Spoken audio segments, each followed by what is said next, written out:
Boa noite, mulherada do meu coração. Como vocês estão? Deus abençoe todas vocês. E quem vai estar chegando aqui agora, essa noite especial, uma live chamada Descobrindo Crianças, onde eu vou ter comigo aqui uma participação super especial, mas eu quero começar cantando. Eu tenho um CD e um DVD para criança chamado Você é Especial. Fui presenteada no ano de 2014, premiada com o troféu Louvemos o Senhor, com esse lindo trabalho. E sempre com um olhar que nós temos que ter para os nossos pequenos. Hoje, mais do que ontem, estamos vivendo um mundo pós-pandemia, né? Lembrando você que está começando aqui na live comigo, que hoje essa live é especial para responder a pergunta das mamães, das vovós que chegaram aqui para nós nas nossas redes sociais, tá bom? Bem-vindo, povo do Facebook. Não estou pelo Kawaii, já quero avisar, tá bom? Vamos então cantar? Pega o seu papel aí, sua caneta, e vamos mandar um recadinho para Jesus? Vamos lá? Enquanto eu já espero a Eanes Moreira, a doutora Eanes Moreira, entrar aqui conosco. Ela que é psicóloga clínica infantil e também ela é psicóloga e terapeuta de casais e de família. Lá de Goiânia, vem conosco aqui esclarecer essas perguntas, essas dúvidas. Já vou avisando, não vai dar para ser uma live só, vai ficar para um outro dia aqui também o gostinho de quero mais, porque é muita coisa, muito conteúdo profundo. Vamos cantar então? Já bem-vinda, antes já te acolho, só vou cantar aqui pedindo pro anjinho da guarda vir nos abençoar, tá bom? Vamos lá? Mande um recadinho pra Jesus, junte as mãozinhas bem assim, feche os olhinhos, dobre os joelhinhos e entre em sintonia com o Papai do Céu. Mande um recadinho pra Jesus, junte as mãozinhas bem assim, feche os olhinhos, dobre os joelhinhos e entre em sintonia com o Papai do Céu. Recadinhos de paz, recadinhos de amor, oh, oh. O anjinho da guarda manda avisar que com toda certeza o seu recado vai chegar.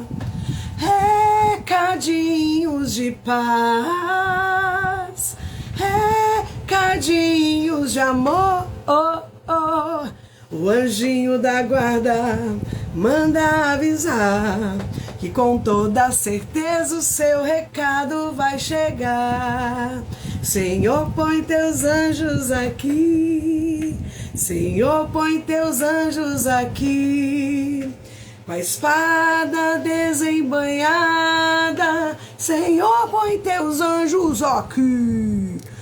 Não deixes que o inimigo escarneça e zombe de nós. Cobre, Senhor, com teu sangue, Senhor, põe teus anjos aqui, lá em casa. Senhor, põe teus anjos lá em casa, nos meus filhos. Senhor, põe teus anjos lá em casa, com a espada desembainhada. Senhor, põe teus anjos lá em casa. Não deixes que o inimigo escarneça e zombe de nós. Cobre, Senhor, com teu sangue. Senhor, põe teus anjos lá em casa. Anjonildo, oi, minha gente, vocês estão bom? Eu tô bom. Ai, minha gente do céu, o que a gente não faz, né? Pra conquistar os nossos pequenos. Esse aqui é o Anjonildo, mas na verdade ele é o anjo Gabriel, né? É o anjo da boa notícia. São os bonecos que eu uso aqui na minha terapia com as crianças. Quero acolher minhas pérolas, que já estão aqui comigo. Vai falando aí o seu nome, de que cidade você está acompanhando. Vai falando aí, você que é pérola do projeto. Daqui a pouco eu vou desligar os comentários, tá bom, gente? Daqui a pouco eu vou desligar os comentários, porque fica bem no rosto da doutora Eanes aqui, que vai estar com a gente. Então não quero perder muito tempo, só quero acolher aqui a mulherada. Fala pra mim da onde que você está assistindo e se você é pérola do projeto Formando Pérolas, você que está aqui no Facebook também, peço a gentileza que você se manifeste. A Anne de Votorantim, minha perolinha mais nova. A Deise, querida, bem-vinda. A Deise também é pérola. Vai ser pérola, né, Deise? De julho. A Adriana de Sorocaba, querida. A Beth Silva é pérola, querida. A Dani do Rio Grande do Sul é pérola. Quem mais? Fala aí pra doutora Yanis ficar animada, né, João? É sim, minha gente. É verdade. Bom, Jesus da Penha aí, o da pérola também. Cadê a mulherada? Vai compartilhando essa live. Já vi a Célia aí também, que é pérola. Carlinha Dias de... Da onde que você é? Aeroportinho, Paraná. É pérola também, querida. Quem mais? Boa noite, Luciana, sou de Marília. Ainda... O quê? Não sou pérola. Ah, o povo perguntando o que é pérola. Pérola, gente, é o projeto Formando Pérolas, a imersão de cura e libertação para as mulheres, que nós desenvolvemos aqui através da terapia, da espiritualidade. Esse presente para a mulherada, já são mais de 500 que nós formamos aqui, viu? Só falta você. Minha querida Maria José de Boituva é pérola, viu? Pérola é mulher virtuosa, mulher que tem valor, né, Anjão? É sim, minha gente. É isso aí. Vem ser pérola você também aqui no projeto Formando Pérolas. Imersão de cura e libertação que está transformando a vida do povo. Mas sem mais delongas, meu Anjonildo, ela já está aqui. Que rufem os tambores. Ela é psicóloga infantil. Ela é maravilhosa e deixa eu dizer, ela também é pérola do projeto que ela fez janeiro e março, a imersão de cura e libertação. Com vocês, minha gente. Deixa eu chamar aqui minha lindeza. Cadê você? Eanes Moreira. Ai, meu Deus, ai, meu Deus. Cadê a Eanes? Entra, minha linda. Opa! Não acredito! Tá virada a minha tela! Peraí. Ah, cadê? Já deixa eu combinar uma coisa com você, minha linda. Ah, Eu não sei o que aconteceu no meu celular, que eu não tô vendo o teu rosto. você tá vendo agora? Eu não tô te vendo. Então, eu não sei o que aconteceu, eu testei com a Maria tarde, mas nós vamos assim, viu? Não Fazer tô o quê?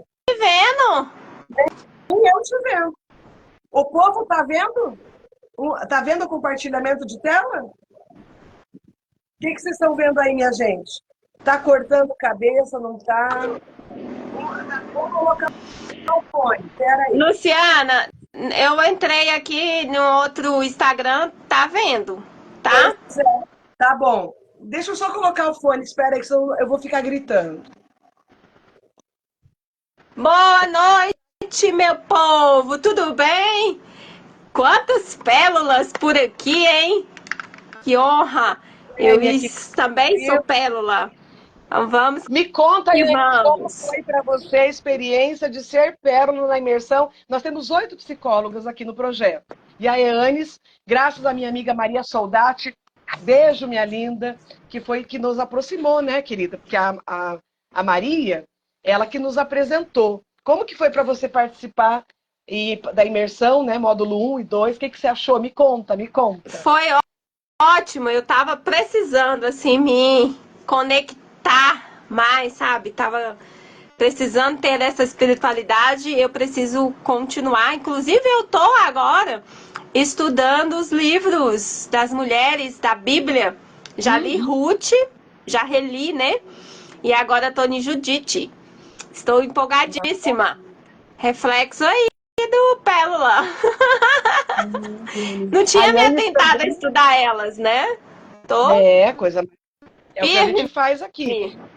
Viu, Yane? Deixa eu te perguntar uma coisa. E você também, na sua paróquia, você, além de tudo que você já desenvolve, você também é a coordenadora da liturgia da sua paróquia, não é? Sou coordenadora da liturgia. Ai, que coisa linda. Mas o amor de Cristo nos uniu, seja bem-vinda. Eu quero já Amém. começar com uma frase assim, provocativa nosso querido poeta Vinícius de Moraes. Filhos, melhor não tê-los. Mas se não tê-los, como sabê-los, né? Brincadeiras à parte, logicamente que nós católicos cristãos incentivamos que você tenha filhos, mas está cada vez mais desafiador. A gente sabe que está cada vez mais para as mães, para os pais, né? Principalmente nesse mundo pós-pandêmico, cada vez mais uma luta criar um filho. E mas que você olha, diz dessa abertura? Eu venho com uma outra frase que eu vi essa semana, que é: para salvar as crianças, a gente precisa salvar as mulheres. E você está fazendo isso, e eu acredito que as mães precisam desse cuidado para organizar a nossa nova geração. E eu confio na nova geração, eu confio nessas mães, que eu sei que elas vão fazer a diferença, desde que elas queiram mudar e queiram aí buscar ajuda, como elas estão buscando aí com a gente. Amém, Anis. Confirmo tudo isso, querida. Porque a gente vê cada vez mais as mulheres tendo medo da maternidade, né? Eu atendo muitas aqui que falam assim, Deus me livre. Outras falam, o marido, né? Deus me livre, Deus me livre. Mas é isso que você falou, para ter crianças curadas, tem que ter mães curadas. Né? Mãe é o que a gente também estuda na psicologia. O defeito dos filhos são filhos do defeito dos pais. E é bem verdade, né, Yanis? Mas vamos lá. Primeira pergunta, vamos lá.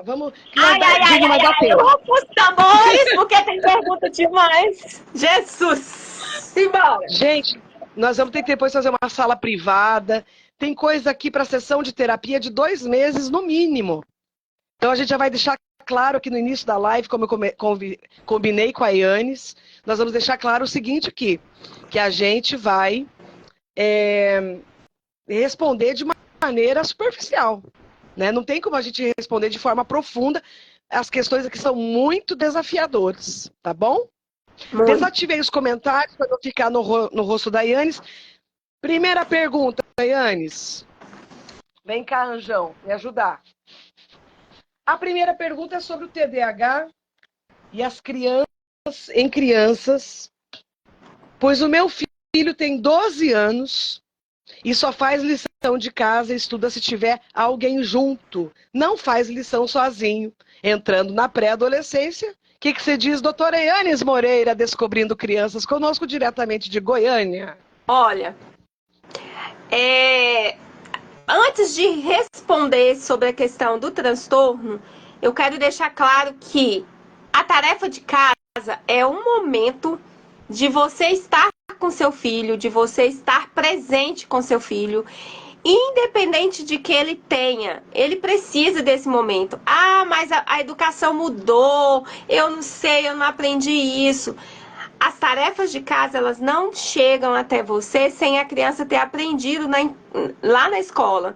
Ele só está ali complementando o trabalho. Se a criança tem TDAH, ela precisa de um tempo, ela precisa ali de fazer meia hora, 5 minutos de descanso, ou às vezes tem criança que é 20 minutos, 5 minutos de descanso, deixa ela descansar, bebe uma aguinha, respira e volta. É importante a presença. A tarefa não é para fazer sozinha, é para você estar ali. É um momento, coloque esse momento para vocês dois também. É um momento de conversar, quem sabe nesses 5 minutos, conversar com seu filho, entender. 12 anos, é um momento ali de a criança tá buscando grupos, buscando novas idealizações. Então, curte esse momento e fique com seu filho nas tarefas de casa. Sim, minha querida. E eu faço aqui também um adendo, um acréscimo, né? Que eu falo para a mulherada aqui, quando que você chega da escola, aquela correria, entra no carro, moleque, vamos logo. E aquela correria, quando você brinca com ele, desestressa um pouco do ambiente escolar, para que ele tenha qualidade e respeito também por você, mãe, que está junto com ele, como a Yanis falou. Não o tempo todo, mas com qualidade, mostrando que você está interessada, ao menos, no que ele está fazendo, né? Obrigada, Yanis, querida. Com certeza, é o momento de ficar ali com a criança. Já fica distante, então busque ficar um tempo de qualidade. Nós vamos ter uma outra pergunta que eu vou conciliar com essa, para que a gente reflita um pouquinho, tá bom? Vamos lá. Você quer já fazer essa outra pergunta? Não, pode ir seguindo, eu falo depois. Se eu não esquecer, você me lembra, mas eu acredito que eu falo depois, que eu lembrei aqui. Aqui, querida, a segunda pergunta. Minha sobrinha adotiva de 11 anos já raspou um pouco do cabelo perto da orelha, raspou uma sobrancelha, se mutilou, mutilou o braço na escola. Será que é por conta da perda da mãe? Só esclarecendo para vocês entenderem, a mãe dessa criança morreu atropelada por um caminhão desgovernado fazendo caminhada de forma trágica. Doutora Yanis Moreira, fala para nós, o que você nos diz, a grosso modo, logicamente, que também é bem complexo, né? Esse caso, ele é um caso muito complexo, e é um caso que precisa de terapia, de entender toda a estrutura desse caso. Mas, a princípio, o que acontece? Nós temos duas perdas dessa criança. Ela perdeu ali os pais biológicos, foi adotada, mas gente, a adoção é linda, maravilhosa, é boa para criança, mas no íntimo da criança tem consequência. Agora a gente não sabe, por exemplo, se ela sabia a história desses pais, se ela sabia como é que foi adotada. A gente não sabe nada do que aconteceu com essa criança. Então ela tá sem saber, ela tá perdida, ela precisa ali de uma atenção, ela precisa de um cuidado, ela precisa entender as emoções dela. Então, assim, é bem complexo esse caso, né, que é um caso de adoção. Então, tia, tenha paciência, busque ajuda. Uma pergunta que ficou no ar aí, que eu quero que você reflita, como a Luciana falou, que a gente precisa aí, tem alguns casos que a gente vai precisar fazer uma sala fechada. O pai que adotou, só foi sua irmã, como que tá ela aí, então assim, essa criança ela precisa de atenção e urgente, ela precisa ser cuidada urgentemente por profissional. Exato, porque assim, Yanis, o que é preocupante? Essa questão da mutilação tem um viés duplo. Ela pode estar tanto se mutilando para chamar a atenção em relação ao abuso sexual ou ao abuso psicológico, que é o bullying. Isso é comprovado cientificamente através da neurociência. Não é um achismo. Tem uma pesquisa de campo gigantesca mundial para provar que a criança que se mutila está sendo molestada, seja psicologicamente, seja sexualmente. Então a questão é muito complexa, como a Yanis falou, para abordar aqui em alguns minutos. Mas como ela falou, que é importante dar muita atenção para essa menina, porque pode ser tarde, né, Yanis? Preciso entender, porque assim, a princípio eu trouxe a parte ali da família, de como ela tá, mas se a gente for aprofundar, realmente tem dados, né, nessa questão do bullying, da mutilação, do abuso, o que essa criança, se ela tá sofrendo alguma violência, querendo ou não, essa perda da mãe também já é uma violência, né, porque foi uma perda abrupta. Foi difícil. A gente não sabe em que momento que essa criança foi adotada. Ela está com quantos anos mesmo? 11 anos, doutora. 11 anos. Então a gente não sabe com quantos anos que ela foi adotada. Nós não sabemos se ela foi adotada e foi rejeitada, porque às vezes a adoção também acontece isso. Se teve algum caso no próprio abrigo, se teve violência, se teve abuso. Então são muita coisa para a gente falar em apenas uma coisa. Então o que eu posso estar dizendo aqui para você, tia, que fez essa pergunta, busque ajuda urgente para que essa profissional entenda esse caso e te oriente bem melhor, bem de pertinho aí, para que você possa cuidar da sua sobrinha e cuidar de você também, né? Porque você pegou uma responsabilidade, adotou essa sobrinha, né? E você perdeu a sua irmã. Então é importante você também se cuidar e cuidar dessa sobrinha adotiva. E que lindo! Parabéns por ter adotado a sua sobrinha aí também. Isso, queridos. A gente sempre tem que olhar, claro, o ponto positivo, mas lembrando aqui, fica a dica, cuidado você que está na sua casa passando por uma situação semelhante, né? Terceira pergunta, Agora doutora esse Ana. tema, só voltando aqui, agora esse tema da mutilação, em outros casos, qualquer caso, se fosse assim, minha filha começou a mutilar, a minha filha começou a ter algum comportamento, busque ajuda. Então, assim, independente, perdeu a mãe, o que aconteceu, busque ajuda. A criança está pedindo socorro. Exatamente, ela está externalizando, não verbalmente, mas o corpo fala. Tem um livro, né, doutora, na nossa área da psicologia, que o corpo fala, e fala mesmo, viu, gente? Fala. Lá. A gente chama de psicomotização. Isso. E terceira pergunta, explica para nós a diferença entre educação permissiva e respeitosa. Vamos lá, permissiva. Deixar a criança fazer tudo. Ela quer. Deita e rola. Ela vai fazer, eu vou fazer. Eu quero celular, eu quero isso. E dá tudo, permite tudo. Você permite, você tem essa educação permissosa. E a respeitosa, limite pré-estabelecido, dando opções, você conversando com a criança. Hoje eu vi um vídeo, foi bem interessante, um vídeo de um pai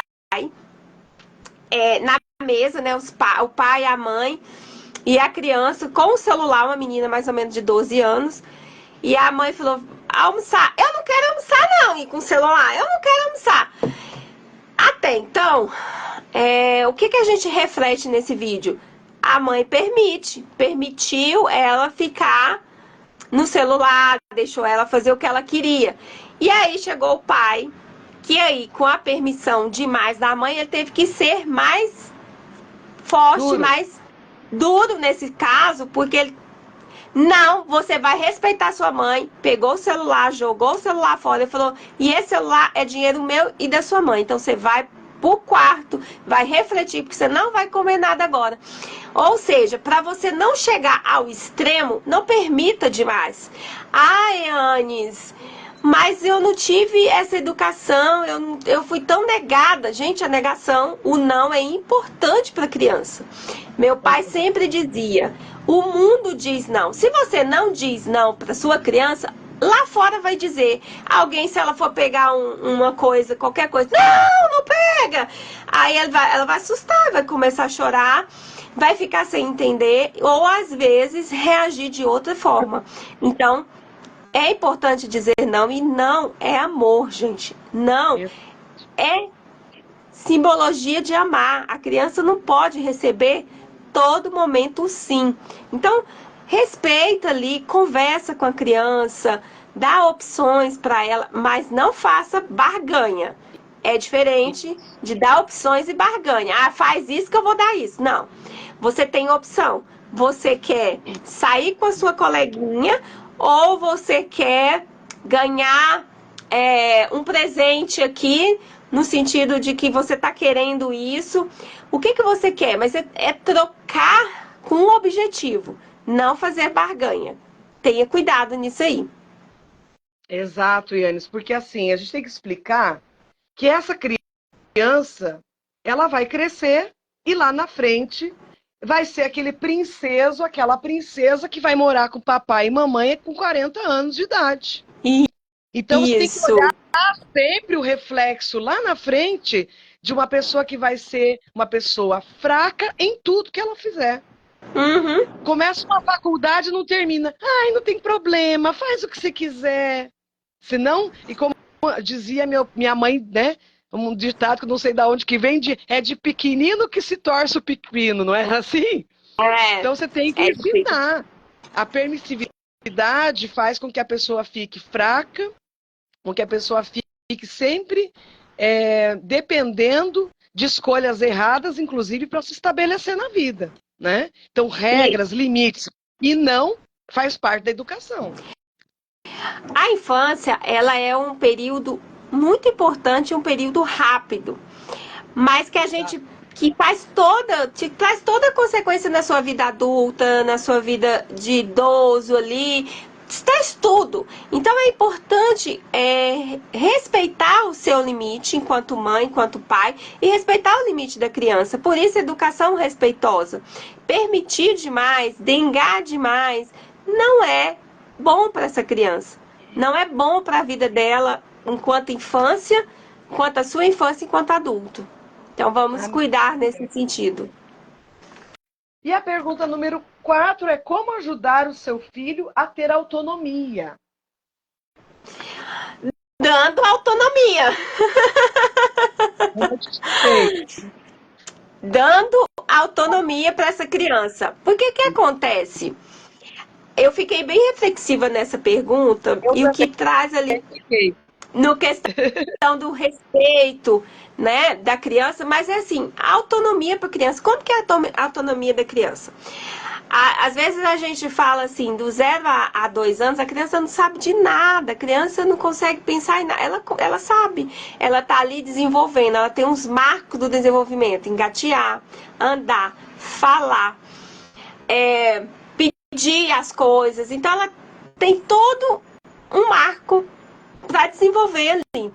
E nesses marcos do desenvolvimento, a criança, ela tá descobrindo, ela tá entendendo. Então, se a criança começa a engatear, você tira ela para não engatear, você tá tirando a autonomia da criança. Ou às vezes, colocando ela no andador, já agilizando rápido. Não, a criança não precisa de andador. Ela vai fazer o tempo de engatear, porque ela precisa endurecer, fortalecer os seus ossinhos para caminhar. Então não adianta colocar ela no andador e adiantar as coisas. A mesma coisa, a autonomia. Então a criança ali, ela está desenvolvendo a sua autonomia, o seu desenvolvimento vai acontecendo aos poucos. A partir de 2 anos, a criança já consegue fazer algumas coisinhas, guardar o sapatinho, já começa a aprender a amarrar o cadarço, já consegue ali, passou de 3 anos, já consegue guardar os pratos, dependendo do tamanhozinho da criança e do local da cozinha. Exato. Já consegue dobrar roupinha.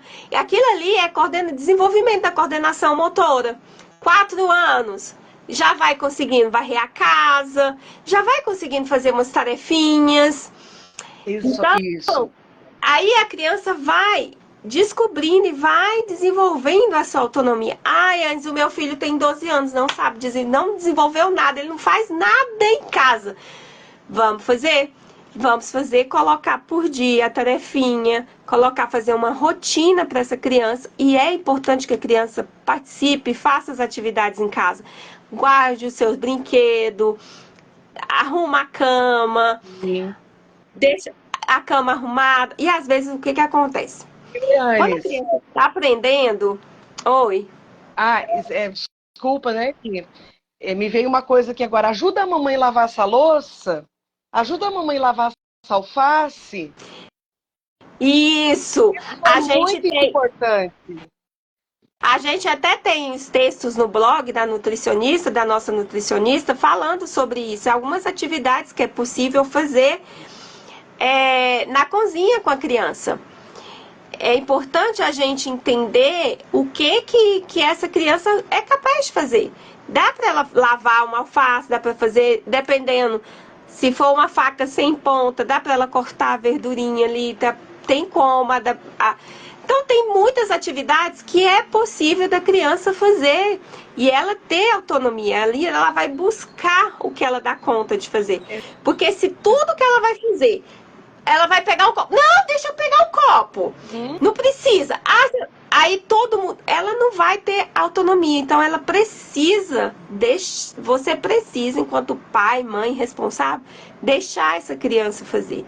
O que eu ia falar era o seguinte. O que eu ia falar é o seguinte. Acontece que você manda arrumar a cama ou manda fazer arrumar alface, não era desse jeito, não é fazer. Não, ele vai fazer do jeito dele, e você vai ensinando aos poucos, e isso vai ensinando a autonomia. Arrumar a cama, não vai arrumar a cama perfeita igual você quer. Lógico. No momento, ela vai arrumar do jeito dela, e vai ensinando, vai tendo paciência, e aí ela vai buscando a sua autonomia e vai desenvolvendo aquela habilidade, né? E é uma coisa constante e muita paciência.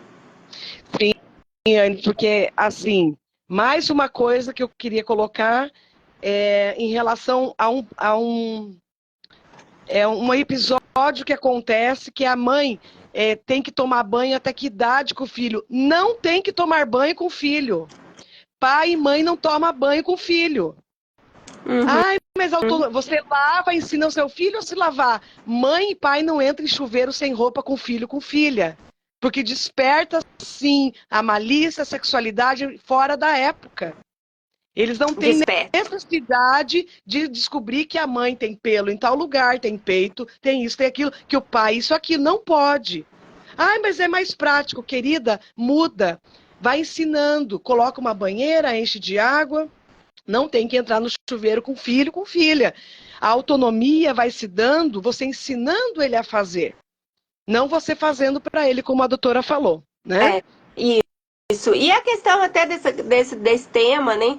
Se caso algumas vezes você quiser tomar, não é toda vez, veste um short, veste uma roupinha, um biquinizinho e vai tomar banho com essa criança. Mas não todas as vezes e no chuveiro pelado, assim. Exatamente. Eu atendi um caso que o menino de 6 anos terminou de tomar banho com a mãe pegou se masturbando no quarto, 6 aninhos. Ficou excitado com a própria mãe. Gente, nós estamos hoje vivendo, e essa é a próxima pergunta, por isso que eu emendei. Doutora, qual a idade correta para a introdução do uso das telas? Porque hoje com o celular, minha querida, o seu filho, que você está indo com milho, ele já está voltando com a pamonha há muito tempo, né, querida? Fala para nós, doutora. Olha, há 2 anos atrás, 3 anos atrás, na verdade, antes da pandemia, a Sociedade Brasileira de Pediatria, ela fez um termo, né? Uma resolução dizendo as etapas que a criança poderia usar as telas. Ali, hoje, já mudou, porque o desenvolvimento do cérebro da criança é lento, é por processo, né? Por marco. Então, assim, na Sociedade Brasileira de Pediatria, ele fala que até 2 anos, nada de tela. Mas hoje, com os estudos que a gente pode dizer que até os 12 anos não é recomendado nada de tela. Exato. Mas a gente sabe que tem muitos que estão usando. Então, gente, por favor, pelo menos até 6 anos, tenta segurar. Não dá celular para seus filhos, não. Compra celular e dá para eles, não. Se cuida, né? Às vezes a gente fala aqui e as pessoas falam assim, mas você não sabe, ele tá estressado. Não, tira um tempo. Ter um tempo de qualidade. Essa semana eu vi de um amigo, consultor e mentor meu, o filhinho dele na praça correndo e o outro correndo atrás. Não pega, mas ele estava ali junto. Deixa correr, deixa soltar energia. Vai numa praça, vai num lugar e põe essa criança para soltar energia, que ela consegue. Ela consegue fazer as coisas sem tela. Então, assim, é desafiador? Mas até os 12 anos, se possível, mas se não for possível, pelo menos até os 6. E aí uma outra questão também. A mãe não sai do maldito do celular, porque ele é bendito, tem horas, tem hora que é maldito. Não sai do abençoado do celular e diz nossos estudos, tantos estudos da neurociência, né? A gente simplifica na frase da avó: convivência cria aparência. Você não tem tempo para mim, você fica grudada nesse celular, eu quero também. E você, para ver a criança quieta, dá o celular para ele. E já foi comprovado que o uso das telas fora da idade é a mesma coisa que você dá uma carreira de cocaína para o seu filho cheirar. Não é isso? Com certeza. Com certeza. E assim, tá um vício imenso. Então, assim, as crianças estão perdidas. Sério? Perdidas nas telas. Então a gente tem que ter esse cuidado. E aí a gente volta lá naquela pergunta de autonomia. A gente perguntou como que faz pro meu filho. Mas aí eu vou refletir com você, pai e mãe. Como é que está sendo a sua autonomia com os seus filhos? Você está tendo autonomia para cuidar e dizer não? Porque é preciso também que você tenha sua autonomia, né? Não vai pelos outros. Então, vamos refletir também sobre isso. Próxima. Aqui, ela se identificou. Ui, quase caiu meu outro celular. Ela se identificou, é a Carlinha Dias, falou que podia identificar. Queria fazer uma pergunta sobre as birras do meu filho, o que fazer, como agir. E já emendo uma outra aqui, doutora, uma outra que colocou, que é a mesma coisa quase. Minha filha grita comigo em tudo, tem 5 anos, bate o pé, faz eu passar vergonha na frente dos outros. O que fazer? Olha, a birra, ela é o momento que a criança quer ali desabafar um pouquinho as emoções da raiva. Ai, Andes, como assim? Mas se você confrontar com a criança é pior. Então deixa ela. É difícil. Num shopping, a criança. Não, deixa ela acalmar. Chama ela, vê se você consegue levar para um cantinho, acalma. Depois você conversa com ela. Porque não adianta você confrontar com a criança na hora do momento de crise, momento de birra. Então deixa ela quieta, deixa ela fazendo as suas atividades ali. Esses dias eu vi uma cena de uma criança de 2 anos. A gente fala que é adolescência, né? De 2 anos. Que ela tava com birra assim com a mãe, ela saiu quebrando tudo, mas tudo do sofá, puxou as almofadas, trem, ficou, e ela olhava brava, ela tem aquela crise brava. A gente ficou observando ela. Na hora que ela viu que não foi ninguém pra lá, não falou, não confrontou, ela acalmou e veio toda sem graça pra entender assim, falar, peraí, eu tive uma crise aqui, ninguém veio me buscar.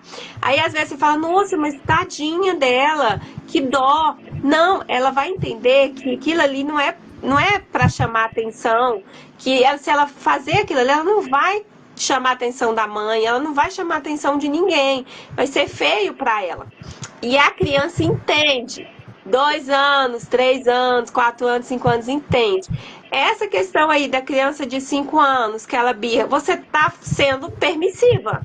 Então, cuidado, que você tá permitindo demais. Quando você diz não, a criança não aceita. Então, é preciso entender o que está acontecendo, porque pode ter permissões demais. Não está tendo respeito com o mais velho, que são os pais. Então, vamos ver aí. Pode ser que essa criança, porque a gente tem casos de criança que está alimentando e está na tela, não solta a tela, sai, tudo ela quer no momento dela. É por causa de muita permissão. Então, é preciso analisar também com calma esse caso para entender o que está acontecendo, mas a princípio pode ter permissões demais. Exato. E uma outra coisa, tudo depende também da faixa etária, da idade da criança. Primeira infância, 0 a 5 anos, é a fase da formação do caráter e dos valores dessa criança. Se ali você não estabelece limites, minha querida, na segunda infância, de 5 a 10 anos, você se prepare para ela mandar em você, que é o que a gente está vendo. A própria palavra de Deus diz que a gente colhe o que a gente planta, né? Então, tem que mudar a mentalidade da mãe e do pai. É preciso, porque às vezes a gente fala, mas eu não vou dizer não, eu vou permitir demais. Aí vem a consequência, que é o que a Luciana acabou de dizer, que Deus, né, na Bíblia fala, a gente colhe o que a gente planta, e a gente sabe disso, né? Então, exato. Cuidado. Isso. Vamos lá, minha querida. Falta 20 minutos para acabar a live. Como agir quando seu filho quer imitar um coleguinha na sua casa, um coleguinha na escola que é autista, que estuda com ele? O que falar? Como agir diante dessa situação? Eu tento explicar que o amiguinho da escola é diferente, é especial, que ele tem um dodói e que ele não faz as coisas como você. Então, o filho está imitando o coleguinha que é autista em casa, chega e imita. O que fazer, doutora Eane? Olha, esse é um caso assim de inclusão. A gente está numa fase agora, né, de ter crianças diferentes, Mas todos nós somos diferentes. Eu acho que você precisa falar com esse filho, todos nós somos diferentes. Tem um baixo, tem um alto, tem um mais velho, tem um gordo, tem um magrinho. Cada um tem sua característica e cada um tem a sua boniteza, a sua lindeza de ser humano. Então você vai explicar para ele, você vai falar as características dele, você é um menino lindo, moreno, com os cabelos cacheados, e o seu amiguinho é um rapaz branco. Ele só tem um comportamento diferente, você também tem um comportamento diferente. Então você precisa explicar a diferença sem julgamento. É importante a gente dizer isso, sem julgamento. Ontem eu vi uma reportagem que eu achei super interessante, que eu falei, eu vou até colocar isso na live, de uma criança cadeirante que estuda numa escola aqui de Goiânia, e eles foram dançar. A amiguinha fez questão de dançar com ele e o outro amiguinho empurrando a cadeirinha de roda, e ele dançou. E foi um sucesso, ele ficou super feliz porque ele teve inclusão. A criança aceitou. E o que aconteceu isso? Porque a mãe explicou a diferença. É preciso explicar as nossas diferenças. Todos nós somos diferentes, nós não somos iguais, nós temos cores, gestos, jeito, ação diferente um do outro. Então, explica pela diferença que eu tenho certeza que seu filho vai entender. Mas também é importante que você respira e veja, porque às vezes os pais têm preconceito e a criança não consegue entender. Então, se você pede alguém, então, para explicar, que pode ser que ele entenda. Mas, assim, tira esse preconceito. O autista é uma criança normal. Ela só, às vezes, ela tem uma inteligência acima da média. Então, ou às vezes ela não consegue olhar olho no olho da criança, do outro coleguinha, mas são características. Explique as características que eu tenho certeza que seu filho ou sua filha vai entender. Com calma, com paciência. Não explique, porque ele é diferente. O que ela colocou aí? Que ela explicou. Ter um dodói. Não, não é ter o dodói. É características diferentes. Não é dodói. Porque o dodói, se a gente gripa, a gente tá dodói. E o que é esse dodói também? A gente tem que ter cuidado com essas palavras pequenas. Dodói, mãozinha, pererequinha. A gente tem que falar com a criança entende. Então, fale as características, as diferenças que nós temos. Não é dodói. O autista não é dodói. O autista, ele tem características diferentes de comportamento. Nem sempre a fisionomia é a mesma. É diferente, na verdade. Ok? Então, me vinha o seguinte, prestar atenção, por que essa criança está imitando o colega autista para chamar a atenção da mamãe e do papai em alguma coisinha? Isso, é importante. Uma atenção especial para ele. Muito eu tinha até esquecido dessa questão da imitação. Porque, e aí, o que acontece também? A gente chama ali de reforço. Vocês podem estar rindo, sorrindo, falando, nossa, é assim. E aí a criança está reforçando. Cada dia que a criança vê o seu coleguinha autista fazendo alguma reflexão ali, um momento, ele traz para casa, você começa a rir, falar, não, ele é dodói. Não, é importante falar que ele tem características diferentes, explicar e ser sincera. Não fique rindo de imitações, porque você está trazendo preconceito para essa criança, ensinando ela a ser preconceituosa. Infelizmente, a gente precisa falar nisso. Então, explique por característica, oriente direitinho que a sua criança vai entender. 15 minutos para acabar a live. Pergunta número 8. Me ajuda. Essa é difícil, gente. Meu filho de 7 anos foi abusado na escola sexualmente. Nós demos todo o apoio de 7 aninhos, viu, gente? Demos todo o apoio psicológico, demos muito amor para ele, mas está muito difícil. Por favor, nos dê um conselho. A família está desesperada. Você imagina a situação. Houve penetração no ânus do filho, menino. E como nós começamos a live dizendo assim, não vai dar para falar aqui de forma profunda, ainda mais um tema sensível como esse, que exige muita terapia, né, Yannis? Muita terapia, a gente precisa entender. E assim, a princípio, o que que a gente precisa organizar com essa mãe? Foi feito algo na escola? Foi identificado? Foi feito um trabalho com essa pessoa, com essa criança ou esse adulto? Porque assim, eu já tive caso, eu já atendi uma criança que ela foi abusada, depois ela já começou a reproduzir, ela tinha 8, 9 anos na época, meu primeiro caso, assim, quando eu atendi. E aí ela começou a reproduzir na escola o abuso. Então a gente estava trabalhando ela, foi um trabalho bem profundo com ela, para que ela não reproduzisse esse abuso.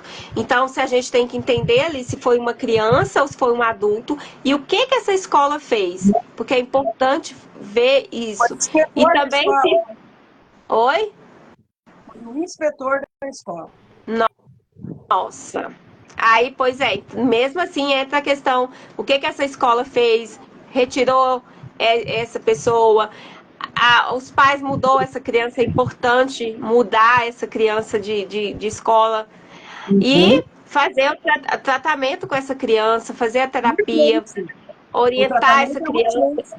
Oi? O tratamento é urgente, é para ontem. Urgente, para ontem para fazer. Não adianta você falar assim, eu tô acolhendo, eu tô cuidando. Não, não vai ser cuidado se você não tiver fazendo um tratamento com essa criança. É preciso fazer um tratamento.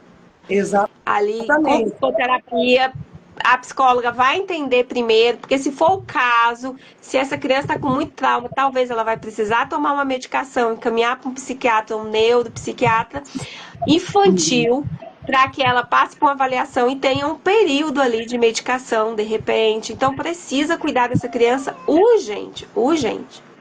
Gente, porque há a questão da transferência, que essa criança, como a Yannis falou, pode reproduzir.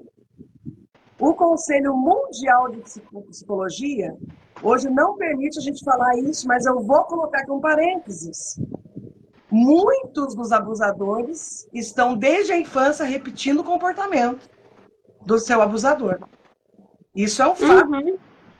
A gente tem uma pesquisa de campo, por exemplo, 3 mil entrevistados, 2.999 foram abusados sexualmente. Isso. Isso é hoje. Isso é a ciência que prova, gente. Mas foi proibido a gente de colocar isso nas nossas terapias. Mas isso é uma verdade. Como cristã, não podemos nos omitir. Eu tenho casos aqui, muitos casos, aí eles também. Então, urgente, mamãe, busca ajuda psicológica, principalmente o seguinte, você vai, olha se essa terapeuta é cristã, se essa terapeuta, por favor, cuida mesmo de criança, porque a gente está vendo hoje também uma inversão de valores que pode piorar a situação. Então, fica aqui a dica, né? Doutor. Isso, fica a dica. Luciana, tem mais uma? Você esqueceu uma. Você tem mais uma? Eu esqueci qual. Fala aí para mim. A redução de telas, como fazer, né? Porque você perguntou como não proibir, né? Pode falar, eu esqueci sim. Foi a redução de telas, que é a pergunta, deixa eu ver, nem sei qual que é a ordem. Mas como... Introdução à redução de tempo de tela. Aí, eu tinha falado lá no início da questão da permissão, da primeira pergunta, né? Da tarefa de casa, do momento de curtir ali a criança.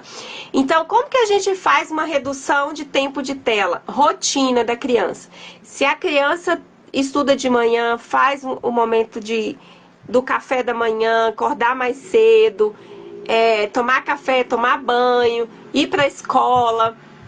Depois, chegar da escola, descansar um pouquinho, fazer tarefa, tiver uma atividade, faz uma rotina e coloque o mínimo possível de tela. E outra coisa que é importante, tira a internet em um determinado horário. Vai até às 10, 9 horas, depende da idade da criança. Se for 6 anos, até 12 anos, a gente já falou que nem seria bom usar a tela. Mas se já usa, tá aí na redução, vai diminuindo o tempo e vai se organizando. Nossa, um alarme aqui nesse momento. Então, organize a rotina dessa criança, faça com que ela tenha rotina e seja firme. Tire a internet, porque se você desligar seu Wi-Fi, né, todo mundo vai ficar sem internet. À noite, ou o almoço, almoça em família, janta em família, pegue um livro e vai ler em família, né? Então vai ter muita coisa, mas é importante também que seja acompanhado para a gente ver quanto que essa criança está na tela, né? Que já foi ao extremo. Então, para não chegar ao caso do vídeo que eu vi hoje falando do pai, para o pai chegar ao extremo de ter que quebrar o celular. Então, a gente precisa dar esse controle aí. Mas o que eu falo muito é a questão da rotina. Coloque rotina para seus filhos. Exatamente. Outra coisa, inadmissível o povo ir comer, a mesa que é um lugar sagrado, cada um com seu celular na mesa, façam-me um favor, né? Então muda os hábitos, porque senão não dá. Você tem que entender que a criança vai criar os tudo. Por que você pode e eu não posso? Isso. Uhum. Perdão. Aí é a questão de bom senso mesmo e ter firmeza, né? Minha linda, 9 minutos para encerrar a live. A última pergunta é de uma pérola que eu amo muito. Ela disse o seguinte: agradece a tua disposição, e eu também já que reitero o agradecimento. Yanes, doutora, muito obrigada pela disposição. Minha neta tem 14 anos. Viveu uma situação de separação dos pais aos 4 aninhos de idade. E ela acha que eu sou a culpada, que sou a avó, por causa da separação deles. Ela culpa, você já falou isso verbalmente para ela, por isso hoje ela é totalmente rebelde e arredia comigo. O que fazer? Só fazendo aqui um parênteses, querida, que essa avó cuidou muito dessa netinha quando nasceu, na primeira infância, para a mãe trabalhar. Então, ela sim fica muito triste com isso. O que fazer? E essa avó materna, né? Materna. E assim, eu conversei bastante com ela, porque eu atendo ela já faz tempo. Ela falou assim, Lu, e nunca eu falei mal do pai dela. Nunca, jamais. Falei que eles se separaram, porque foi necessário, cada um seguiu a sua vida, e ela não sabe de onde que surgiu essa porque ela tem 14 anos, ou seja, já está adolescente, né? 10 anos de separação desses pais e até hoje ela leva essa culpa, né? Mas assim, para a gente falar como, né, é um caso muito, muito particular, a gente precisa entender o que realmente aconteceu com essa separação, como que foi essa separação, a gente precisa explicar para conversar com as duas. Mas a princípio, se essa avó ainda tiver a oportunidade de conversar, converse, ouve essa neta, tenta ouvir essa neta para que ela fale, não, então vamos conversar, vamos entender por que a vovó, você pensa que a vovó separou os seus pais, explica por quê, o que aconteceu. Eu acredito que aí, mas se ela tá muito arredia, é preciso um período de conquista para que ela consiga chegar nessa neta, para que ela solte. Ou se caso, ir para terapia, levar essa criança, essa adolescente, e lá na terapia, a psicóloga vai ter uma sessão com ela e com a avó. Então é importante que ela passe por um processo de terapia para entender, né? E a gente não sabe como é que está essa criança no contato com o pai, se ela tem esse contato com o pai, como que tá. Então, assim, é muito complexo. É muito complexo, é difícil a gente explicar e falar sem entender todo o caso. E é preciso atender essa adolescente, porque se ela está revoltada com a família materna, né? Então a gente precisa entender como é que está a relação dela com a família paterna. Tem toda uma complexidade aí para ser feita, para ser analisada, aliás. Exato. E hoje, inclusive, eu atendi ela, falei, querida, uma alternativa é você pagar o mal com o bem. Quando ela te é rebelde, quando ela te é agressiva, você lembrar, fazer memória. Ah, meu amor, a vovó cuidou tanto de você quando você era nenê. A vovó te amou tanto para a mamãe trabalhar. Fazer memória de resgate para essa criança entender, adolescente entender, que ela foi amada por essa avó. Mas né? sem Então, cobrança. É importante a gente... Sem Exato. cobrança. Porque, você não lembra, você precisava agradecer a sua avó por ter cuidado de você. Não, sem cobrança. Sua avó gostava de ficar com você. Aí fazer um momento. Era bom quando você dormia no colo da vovó. A entonação da fala define o andar do desdobramento da situação. Isso. E sem cobrança, porque às vezes você falava, você nem lembra que você dormia no meu colo? Nem agora, você nem liga pra vovó? Não, nossa, mas era tão bom quando você dormia no colo da vovó. Você lembra que você dormia na cama com a vovó? Então, lembra pra essa criança momentos bons que vocês estiveram juntas, sem cobrar, que foi gostoso. Então, assim, a princípio, assim, a dica, né? Porque para entender esse caso, então a dica é tente buscar memórias afetivas, positivas que você teve com ela nesse período de bom aí que você teve, que ela aceitou você, que ela foi cuidada por você. Amém, Eanes, você é uma pérola, minha linda. Amém! Olha, falta 4 minutos. Espero que tenha sido entendido ali, porque é bem casos complexos, né, Lu? Assim, muita coisa para se falar. E a atualidade da infância, a gente tem que ter muito cuidado também. Eu quero aproveitar e falar o seguinte: a gente tem que ter cuidado com esses diagnósticos aí. Ontem eu até tive uma formação, antes de ontem, o diagnóstico da moda. Anis, mas meu filho tem TDAH. Gente, nem sempre a criança tem TDAH.